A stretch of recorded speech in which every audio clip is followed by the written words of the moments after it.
Good morning. England versus France next Saturday. It's the dream fixture we've all been waiting for, and it's now confirmed following yesterday's results. Not too many shocks on Sunday in the World Cup, but you'd never know. The shocks could still be ahead. They could still be ahead. So, without further ado, the hot topics for today are France and England both looked very impressive in their matches yesterday. Giroud is a record breaker. Kane was on the score sheet, but Mbappe is still looking very good for the Golden Boot following his 2 goals yesterday. And a quick look at the upcoming matches later today. As ever, don't forget to like the video, subscribe to the channel, and hit the bell as well to be notified of future videos. Okay, alrighty, with that, let's get straight into it. And looking at yesterday's results, we have, of course, first up, we had France versus Poland, and I've got to hand it to Poland. They put up a much better fight than I had anticipated. Not 100% defensive, like I was saying yesterday, this is what we were going to get. Poland did have a few chances, in fairness to them. They did get the goal at the end of the match as well, which was a little bit of a farce, I suppose, with the penalty. Well, deep into injury time. But, at least Lewandowski got another goal to his name. France, though, once again looked super impressive. Very slick. Giroud looked dangerous. Giroud actually had a fantastic scissor kick goal ruled out for, I think it was offside in the build-up or something like that, which was unfortunate, but he still got his goal to make him a record breaker. And then in the later match in the evening, we had England versus Senegal. Senegal started quite well. They put England under a little bit of pressure. I know certainly on the English side, people were starting to get a little bit worried, but very similar to the Wales match, England came into their own later on in the game. And there was no stopping them once they got that initial goal. And they just had such good firepower. That's the thing with England, really, really good firepower. And, it was easy. It was easy. Right, let's have a look then at the results. First up, of course, was France versus Poland. It was Giroud, that man, that opened the scoring in the 44th minute. Mbappe then scored in the 74th minute. So as you can see, it was relatively comfortable there for France. And then Mbappe got another goal in the 91st minute. At the very end of the match then, a penalty for Poland. Lewandowski stepped up to take the penalty. It was saved by Lloris. It was a very bad penalty from Lewandowski, but he was saved by the fact that Lloris was well off his line before the penalty was taken. The referee spotted it. He had to take the penalty again, and luckily for Lewandowski, he slotted it away this time. And luckily for me, for my fantasy football, he slotted it away because I was going to lose out very badly to some of my colleagues if Poland hadn't scored that goal. Believe it or believe it not. Looking at the stats, quite similar actually. 48% possession versus 42% possession. Obviously, the goals much in favour of France. Looking at attempts on target, not all one-way traffic. 16 attempts for France versus 11 for Poland, which was far more, as I said, than I would have ever given them credit for before the match. So they did step up. Pretty good performance from Poland. They lost, so there won't be too much consolation they can take from that, but still. On target, 7 versus 3. Off target, 7 versus 5. And then when you look at the rest of the stats, you can see it's slightly in favor of France for everything. I guess offers to receive was very similar in their receptions between midfield and defensive lines. Once again, skewed slightly more towards France. But all in all, France look like the real deal. Can they actually back up everything they're doing and get that second World Cup in a row? It's been a long time since any team has managed to do a back-to-back like this. France have a really good chance, but before they do that, they're going to have to overcome an increasingly strong-looking England team. And as I always maintain, that if England had a proper manager, they'd be unbeatable. But they don't, so that means that everybody else has a chance, I suppose. But England have a very good team on paper, equally as do France. For me, the two standout teams so far in this tournament. Let me know in the comments, is there anybody else in your opinion that's a standout team so far in this tournament? I think Brazil have been disappointing. Portugal, yeah, they look good. They did lose their last group game, but their heart wasn't really in it, if I'm perfectly honest. Spain have been thereabouts, a little bit disappointing as well. And Who am I forgetting? I feel like I'm probably forgetting one of the big teams. Argentina have come much more back into it since their shock defeat at the start, and they do look strong. Although I'm not convinced they are as strong as France and England as it stands at the moment. Speaking of France, Giroud then is the record breaker. So Giroud now has overtaken Thierry Henry as the record goal scorer for the French team. Can you believe that?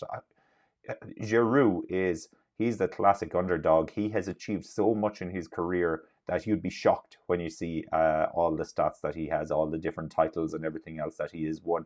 But a World Cup winner, a European Cup winner, Champions League winner. Oh, he's got it all. He's got it all. The only thing he doesn't have is the golden ball, but you never know. There's always next year for that. There is always next year.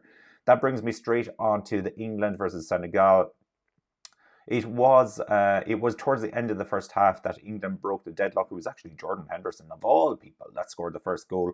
And then Harry Kane very quickly followed up with his own goal. The Harry Kane goal was awesome. What a shot.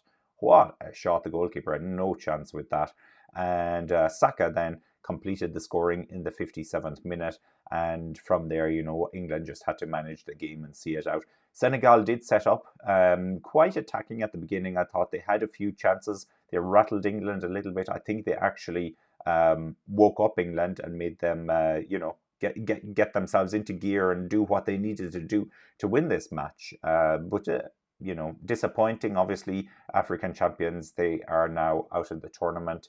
We were kind of hoping to see that they may be able to go a bit further in this. But we do get the dream matchup now of England versus France, which next Saturday I think is going to be a great, great match. Possession 54% for England, 35% for Senegal. The goals, obviously, we know about that already. Attempts on goal, 8 versus 10. So Senegal had more attempts on goal. Crucially, though, England had 4 attempts on target, whereas Senegal only had 2 attempts on target, and its off target is much higher than for Senegal, as you would expect. And of course, a lot of their chances were from outside the penalty area as well. Final third entries, yeah, it's all England. Offers to receive, once again, skewed in favour of England. Receptions between midfield and defensive lines, skewed again in favour of England. Line breaks looks a little bit more even. And then the discipline, there was only 1 yellow card in that match, which is good going. But the passing stats, look at that. England, 597 passes versus 393 coming from Senegal. So it's unfortunate Senegal go out of the competition. They did well to come through their group, but if they had Mane, they could have been something else. Anyway, it is what it is, unfortunately, and these things happen. Let me come back to the hot topics for today and see what we have covered and what we haven't covered. Yes, so Kane did get on the score sheet for England last night, so he opens his goal scoring account. He was already on the assists sheet. Speaking of goal scoring sheets, though, Mbappe, he looks good. He looks very good. He got 2 goals yesterday. That puts him on 5 goals. So now he's actually 2 ahead of the nearest scorer in the tournament. So he looks good for the Golden Boot, assuming that France stay in the tournament. I think the only way he's not winning the Golden Boot now is if he gets injured at the start of the next match, or if France get knocked out and don't score against England. There's a possibility that could happen. There's every possibility that could happen. But if France beat England, and in particular if Mbappe gets one of the goals to beat England, that Golden Boot, it has his name written all over it. Maybe Richarlison can do something for Brazil, although I doubt it. He sometimes turns up, sometimes doesn't turn up. There's Messi as well. We can't underestimate Messi, and maybe Ronaldo will go on a goal-scoring spree.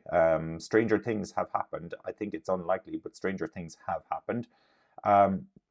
In terms of the upcoming matches, just before I go on to a little bit of news, once again, I think it's easier if I just share my screen and talk to you about that. So you can see here, as we have the upcoming matches for later today, we have Japan versus Croatia coming up first, followed by Brazil versus Korea. Thinking about predictions, obviously everybody's going to say, well, Croatia and Brazil are going through in those 2 matches. Croatia have settled into the tournament a lot better than their initial day out. I think, their first match against Morocco was a little bit challenging for them. It was a draw, I think. It was 0-0 or something like that. But they looked very good against Canada, and obviously they looked good against Belgium as well. So Croatia should have too much for Japan, but it could be very tight. It could be a 1-0 to Croatia, or maybe it'll be the first match that we see that will go to extra time after a 1-1 draw or something like that.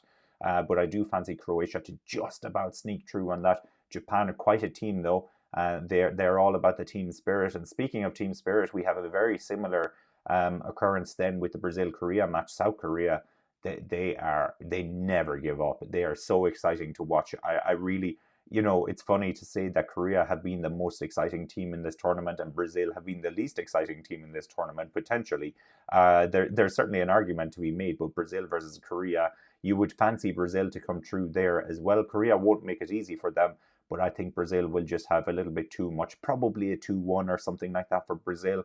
I don't think that one will go to extra time, but you'd never know. Shocks have happened in the past and they will happen again in the future. And maybe we're getting a shock today. Maybe we're getting Japan or Korea through to the quarterfinal. Can you imagine? Thinking about team news, it's been confirmed that Neymar apparently is fit to play the match. Now, we had heard rumors that Neymar wouldn't be fit until the semi-final at the earliest if he was going to be fit. But apparently the coach has confirmed that yes, indeed, this is happening, that Neymar will be fit for the match. So that's a boost for Brazil. Whether or not he is fit or not is the big question. But, it'll be a psychological boost, at least, for Brazil. And then, obviously the media in the UK is reacting to the big win for England against, I was going to say against France, not yet. Hold your horses, against Senegal. And there's a real momentum building behind this team, and now they really believe that England can do this. The biggest test that they're going to have in this entire tournament comes next Saturday, and if they can beat France, then I can certainly get behind England and say, yeah, I believe they can do this. As an Irish person, do I want England to win? Probably not, and it's not because I don't like the English team or I don't like the players. Let's be perfectly honest. It's because the English media are so insufferable and they will never let us forget about it, and we're sick to death about hearing about 1966. Still. Okay, my mini rant is over. I'm just going to end to say that Raheem Sterling wasn't available for selection yesterday for the English team. It turns out that he had a domestic incident, so I think there was a break-in at his family home or something like that, and he has, I think it's 3 young children, and obviously, family is very important, and that always comes first. So he actually has left the England camp and he's flown back to England. I don't know whether or not he'll be coming back to the English team. I assume he will be coming back ahead of Saturday. But, obviously not ideal for England and not ideal for Raheem Sterling. So we wish them all the best and hope that everything works out well for them.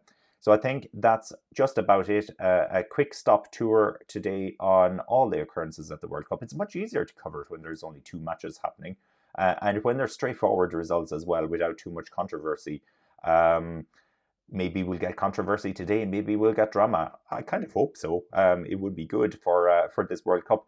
But we'll leave it there for now. As always, thank you very much for your support. Don't forget to like the video and subscribe to the channel. And I will speak to you tomorrow. Have a good one and enjoy the football.